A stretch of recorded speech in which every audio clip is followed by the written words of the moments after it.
السلام علیکم گائز، آپ دیکھ رہے ہیں ان نون پیجز آف ہسٹری، اور آج جو ہمارا ٹاپک ہے وہ ہے کلوپترا۔ کلوپترا جو قدیم مصر کی مشہور ترین ملکہ اور حسن و جمال کی زندہ تصویر تھی۔ اس کی پیدائش 69 قبل مسیح مصر میں ہوئی، جبکہ اس کا انتقال 30 مئی 12 اگست کو اسکندریہ کے مقام پر ہوا۔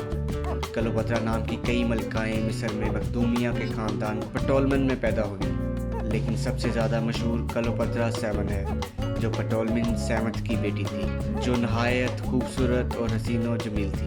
یہ کلوپترا وہ حسین ملکہ ہے جس کی موت تقریباً 2000 سال پہلے ہو چکی ہے، لیکن آج بھی اس کے جلال اور حسن کی داستانیں روز حشر کی طرح تازہ ہیں۔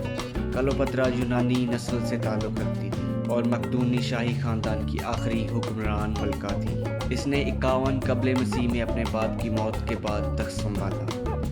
خاندانی روایات کے مطابق جب کلوپترا کی عمر 17 سال ہوئی تو اس کو اقتدار میں ریاست حاصل کرنے کے لیے چھوٹے بھائی پٹولمن 8 سے شادی کرنا پڑی اور تخت پر بیٹھی، جسے تم تواس تہم بھی کہا جاتا ہے، جو اس کے ساتھ مصر کا مشترکہ حکمران تھا۔ سلطنت روم کے ایک مشہور جرنیل کا نام جولیس سیزر تھا۔ وہ ایک زبردست فوجی مہم سے لوٹتے ہوئے فرعون مصر کے محل میں رکا۔ ان دنوں مصر میں کلوپترا اور اس کے چھوٹے بھائی پٹولمن 8 دونوں کی مشترکہ حکومت تھی۔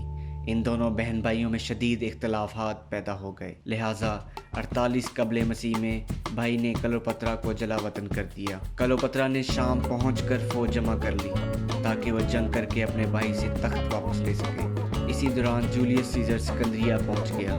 جولیس سیزر یہاں شام کو فتح کرنے کے لیے آیا تھا، مگر یہاں آ کر جولیس سیزر کلوپترا کے حسن اور محبت میں گرفتار ہو گیا، اور اس نے دل میں تہیہ کر لیا کہ وہ کلوپترا کو مصر کا تخت دلوائے گا اور اس سے شادی کر کے روم اور مصر کی ملکہ بنا دے گا۔ کلوپترا نے جولیس کی مدد سے کئی ماہ کی لڑائیوں کے بعد 47 قبل مسیح میں اپنے بھائی کو شکست سے دوچار کیا، جو دریائے نیل میں غرق ہو کر مر گیا۔ اب جولیس سیزر اور کلوپترا کے لیے ہر دن عید اور ہر رات شب رات تھی۔ دونوں اسکندریہ کے محل میں رہنے لگے۔ کلوپترا اور سیزر کے ہاں ایک لڑکا پیدا ہوا جس کا نام سیزرن ٹومی رکھا گیا۔ اس بچے کے پیدا ہونے کے بعد سیزر کو اسکندریہ سے روم جانا پڑا۔ کچھ عرصے کے بعد اس نے کلوپترا کو بھی اپنے پاس روم بلا لیا۔ کلوپترا کئی سال روم میں سیزر کے ساتھ زندگی کے لطف اٹھاتی رہی، یہاں تک کہ 44 قبل مسیح میں سیزر کو قتل کر دیا گیا، لہٰذا کلوپترا مصر واپس آ گئی۔ سیزر کی موت کے بعد سلطنت روم میں خانہ جنگی شروع ہو گئی، جس دوران یہ عظیم سلطنت 3 حصوں میں بٹ گئی۔ مشرقی حصہ مارک اینتھنی کے حصے میں آیا۔ اینتھنی کلوپترا سے محبت کرنے لگا۔ کلوپترا بھی اس پر دل و جان سے فدا ہو گئی۔ مارک اینتھنی اسے قبل مشرقی روم کے محاذ پر کمانڈر ان چیف تھا۔ مارک اینتھنی اور کلوپترا ایک دوسرے کے ساتھ رہ کر عیش و عشرت کے مزے لوٹنے لگے، جبکہ دوسری طرف مارک اینتھنی کی بیوی فلویا کچھ اور ہی منصوبے بنا رہی تھی۔ اس نے اپنے بھائی لیوسس سے مل کر اگسٹس سیزر کے خلاف بغاوت کر دی، مگر فلویا کو شکست ہوئی اور وہ یونان فرار ہو گئی۔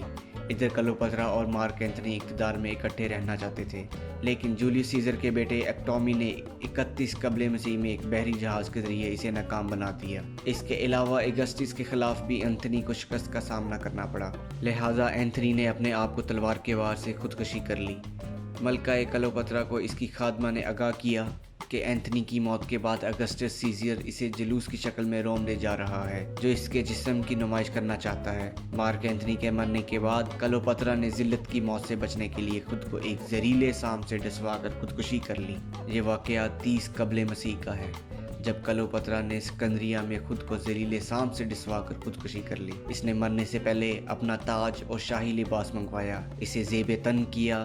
اس کا ایک ملازم کسان کے روپ میں اس کے لیے انجیروں کی ٹوکری لایا۔ انجیروں کے نیچے زہریلے سانپ تھے، جن سانپوں کے کاٹنے کا کوئی توڑ نہ تھا۔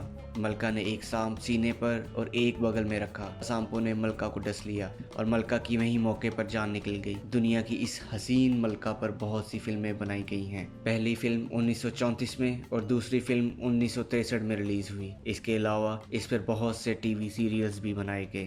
Please like, share and subscribe Unknown Pages of History for more informative videos, and don't forget to click on bell icon.